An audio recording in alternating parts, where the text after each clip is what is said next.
안녕하세요. 오늘은 상대방을 존중하고 존경하는 마음을 대화 속에서 어떻게 실천할 수 있을지에 대해 이야기해 보겠습니다. 사실 우리의 성격이나 습관 때문에 상대방을 온전히 존중하는 게 쉽지 않은 경우가 많죠. 그렇지만 누구나 노력하면 조금씩 발전할 수 있습니다. 존중과 존경은 단순히 말로 하는 게 아니라 행동으로, 태도로 보여주는 것입니다. 그래서 이번 시간에는 대화할 때 적용할 수 있는 구체적 방법과 실천 팁을 단계별로 알려드릴게요. 1. 존중의 기본은 경청입니다. 첫 번째로 가장 중요한 행동은 경청입니다. 상대방이 이야기할 때 진심으로 집중해 들어주는 것 자체가 존중의 시작입니다. 경청은 단순히 상대가 말하는 동안 입을 다물고 조용히 있는 게 아니라 적극적으로 관심을 갖는 태도입니다. 상대의 말을 듣는 동안에는 휴대폰을 만지거나 주변을 보는 등의 산만한 행동을 피하세요. 눈을 맞추고 고개를 끄덕이는 등 비언어적인 신호로 대화 중임을 알려줍니다. 상대방의 감정과 생각을 이해하려 노력하고 이해한 부분을 그렇게 느끼셨군요. 말씀하신 점이 이해가 됩니다. 라고 말에 공감을 표현하세요. 이런 경청은 상대방이 자신의 말이 존중받고 있다고 느끼게 만들어줍니다. 2. 부드러운 말투와 배려 있는 표현 사용하기. 대화를 할 때는 상대방에게 상처를 주거나 방어감을 불러일으키지 않도록 말투와 표현을 부드럽게 하는 것이 매우 중요합니다. 예를 들어 명령형보다는 요청형, 단정적 표현보다는 유보적 표현을 사용하는 것이 좋습니다. 이렇게 해야 해 보다는 이렇게 해보는 건 어떨까요? 식으로 말하는 습관을 들이세요. 혹은 그렇게 생각하지 않나요?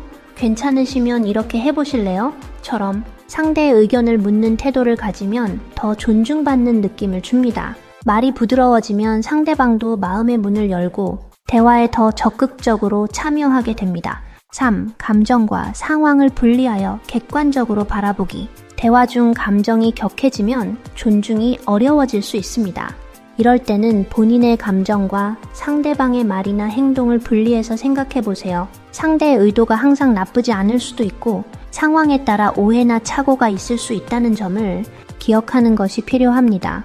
예를 들어 누군가 무심코 한 말에 상처받았다면 내 감정이다 라고 인지하고 상대는 그럴 의도가 아니었을 수도 있다고 객관적으로 평가해보세요. 분노나 짜증이 올라올 때는 잠시 숨을 고르거나 생각할 시간을 갖는 것도 좋습니다. 이렇게 감정을 조절하고 상황을 객관적으로 바라보는 연습이 쌓이면 상대를 더 존중하고 이해하는 마음이 생깁니다. 4. 상대방 입장과 배경 생각하기. 상대방의 말과 행동 뒤에 숨겨진 배경이나 상황을 생각해 보는 것도 존중의 표현입니다. 왜 그런 말을 했을지, 어떤 어려움이 있었을지를 상상하며 공감하는 연습을 하세요. 그 사람이 왜 그랬을까?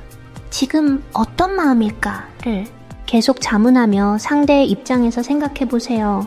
그렇게 공감하는 태도는 무조건적인 비판이나 판단을 줄이고 상대에 대한 존경심을 키우는 밑거름이 됩니다. 5. 내 감정을 차분하게 표현하기.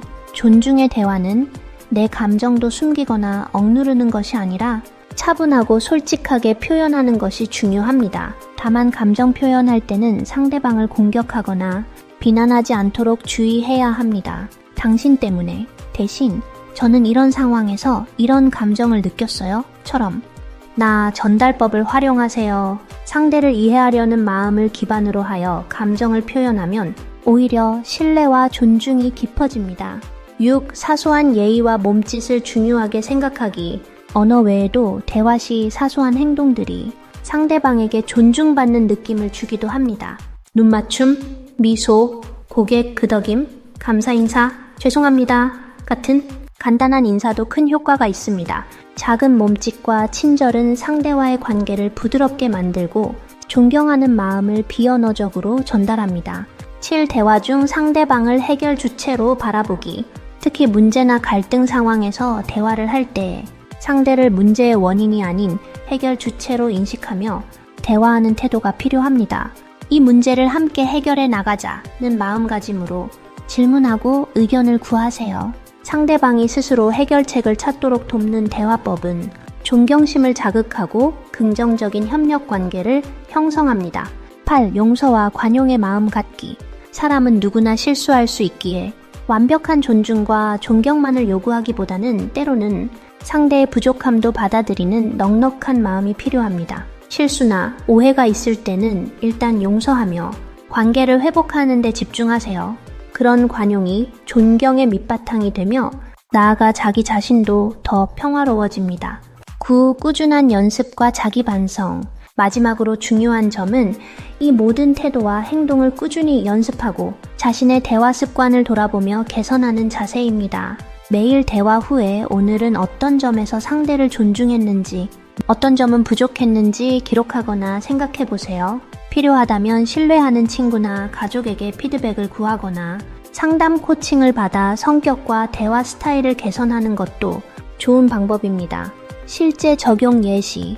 친구가 불편한 이야기를 할 때 듣고 있어요. 내 마음이 힘들겠구나. 와 같이. 공감하며 반응하기. 업무 중 의견이 다를 때 그런 생각도 있네요. 제 의견은 이렇습니다만 더 나은 방법을 함께 찾아봐요처럼 부드러운 요청과 협력 제안하기. 가족과 대화할 때 감정이 상해도 그때 기분이 상했어요.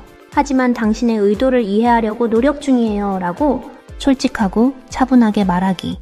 이처럼 상대방에 대한 존중과 존경은 대화에서 말하는 내용뿐 아니라 듣는 태도, 감정 조절, 말투, 비언어적 표현까지 종합적으로 실천할 때 진정으로 전달됩니다.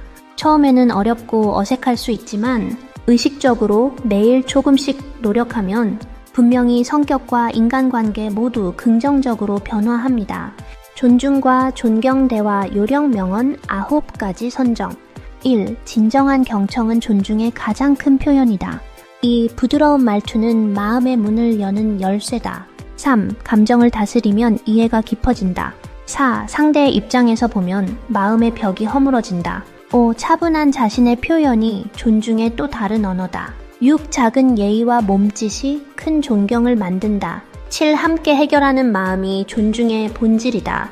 8. 용서하는 마음이 존경의 뿌리다. 9. 꾸준한 연습이 존중의 태도를 완성한다. 끝으로 여러분 모두 사람과의 관계 속에서 진심 어린 존중과 존경을 통해 더욱 행복하고 건강한 소통을 만들어 가시길 바랍니다. 감사합니다.